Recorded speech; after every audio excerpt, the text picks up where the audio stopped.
Hello, my friends. How are you today? Welcome back to my Caliente kitchen. Well, today I have a really caliente topic. I grew up eating beef, and I love beef. Look at this beautiful apron I was given. Don't you like it? I love it. So, today I am actually going to do some myth busting regarding beef. And the common knowledge that, how often can you have meat in a week or even a month? So back in October, I was invited to Colorado to the National Cattlemen Beef Association to learn, and I learned a lot. And what I learned, I'm gonna share with you today. So today's video or live is not sponsored by them. I'm just sharing with you what I learned. So, what I learned, that's what people are itching already to know. I learned that beef can be eaten more than just once a week. And you're like, what? Isn't that bad for you? Is it not bad for your heart? Well, what the beef industry is doing now, number one, is trimming down the fat of the cuts of the meats before they go to the supermarket. So now you can find lean meats. So we always hear eat lean meat. Well, nowadays you can find beef cuts of meat that are lean. Now, what is a lean meat? What is the definition to be lean and to be heart healthy? They need to have 10% fat. Less than 10% or less than 10% fat. So, also another thing that I learned that I found it extremely actually important is that not all the fat that the beef, the meat has is saturated fat. Some of it is actually monounsaturated fat, which is heart healthy. Now you're wondering, tell me, Manuel, what kind of cuts of meat are lean meats? Well, I'm going to give you a little list so that when you go to the supermarket, you know. A strip steak is one of them. Strip steak, top sirloin steak. Also, we have flank steak. I was very surprised. I love flank steak. And of course, ground beef that is 10% or less of fat. So today, I actually gonna make something with ground beef. I was thinking, I grew up with picadillo, and that's what we're making, picadillo, beef picadillo. Picadillo in Spanish means chopped, minced. So everything is chopped and minced in its little pieces. And then it's so quick. I remember when I moved to this country, it's probably one of the first things I made because it was so easy to make. Anybody can make picadillo, and you can be creative. However, I'm going to tell you my picadillo that I make, and that is like, you can make this in less than 20 minutes. It's super easy.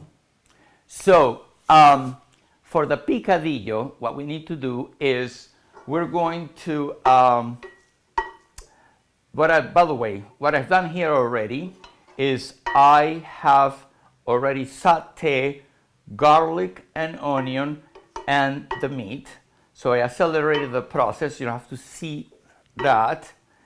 And then I am going to start adding now the ingredients. So here we have canned tomatoes. And I guess I like to make dishes that are easy. Using canned foods is easy. You always find canned tomatoes in your home. I'm sure you have in your cupboards canned tomatoes. I also am going to use frozen vegetables. As you know, I also love to eat more plants. So I'm adding more plants. This is the perfect match here. Protein and plants. So we got that.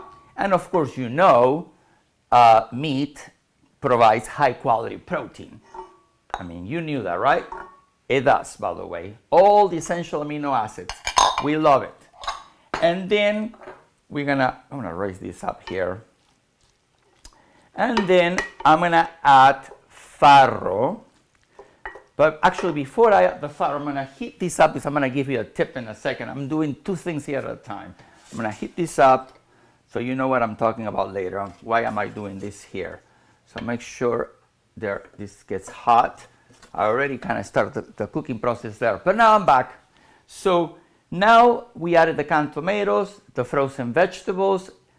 As you can see, this dish actually can feed a family of 4, and lots of taste and vegetables and protein, lean protein. So it's considered heart healthy.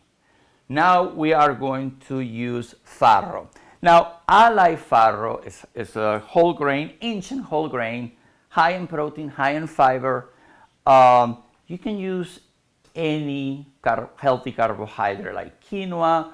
I also have used tricolor potatoes in little pieces. You can use beans.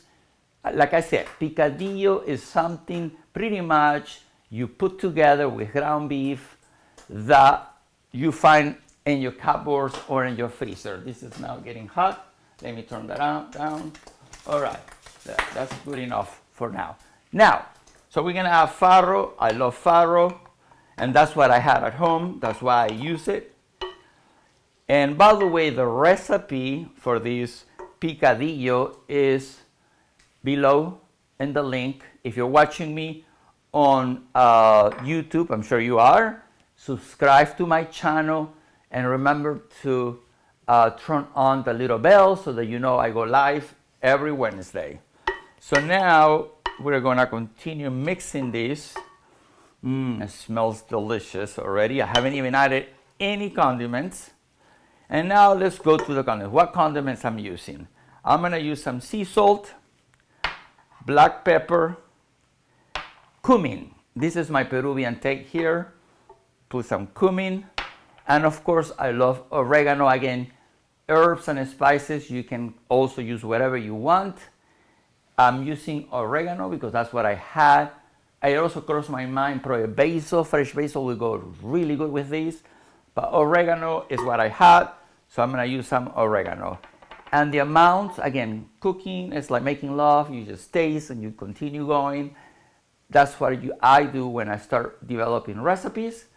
But if you're new at cooking, just follow the recipe and you're gonna love this recipe. Your entire family will love this recipe. All right, so now let's this cook. And while this is cooking, I'm gonna give you another tip. So here, this meat, this ground beef that I use is 10% fat. But in this case, the meat that I have here is 20% fat. So I found 20% fat ground beef to be more budget friendly. So for those who wanna look for budget friendly options, 20% fat meat can work, the ground beef. So what you do is just brown the meat, the oils will come out, and we're gonna actually drain the oil. And this, it had more oil when it was hotter, but you can see already things coming down there. Ooh, yeah, you can see that. So, and then, let's put that back here. And then we're gonna stir it, so make sure all the oil comes out, most of it at least. And look at that, there's the oil right there, you can see it. All right, and then the last step here is to pour hot water and to wash up the oil even more on the meat. And you were thinking, probably all the nutrients are going away. No, they're not going away. The protein is still there, the iron is still there, everything is there. So now we went from 20% to 10%, right there. It's just a little extra steps, but now you have 10% meat. I'm gonna put this back here now, and there you have it. I'm gonna move that out. Okay, so now that I show you the tip, this is already done, because I already have cooked the meat, and perfect. You can cook it a little longer if you want, but to me, it's done. The farro was cooked. By the way, the farro that I use is pre-cooked quick farro. You can buy it almost at any store. They sell in little packages, and you can make farro in 10 minutes. And you make farro like pasta. You boil it, drain the water, farro is ready. It's not like rice. I love it. It's a little bit of a nutty taste, hard in texture. It's really nice. So here is picadillo, my own creation. You can create your own picadillo with whatever you have at home. That's the beauty about picadillo. All right, time to taste this deliciousness. All right.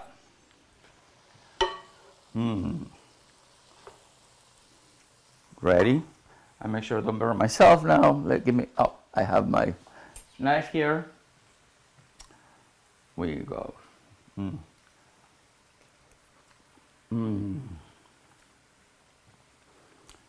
So, beef, it's what's for dinner tonight. This is what's for dinner tonight, right here.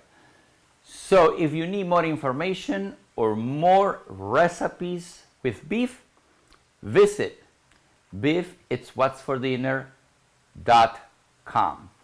If you want to know more about myself and what I do, my blogs, my articles, my books, my videos, or even work with me in your nutrition, weight loss, whatever you need regarding nutrition, visit Villacorta.com. I hope you learned something today, and now remember, you can eat meat more than just once a week, because it's going to be all about the types of cut of meat you buy. All right, my friends, I hope you have learned something new today, and until next time.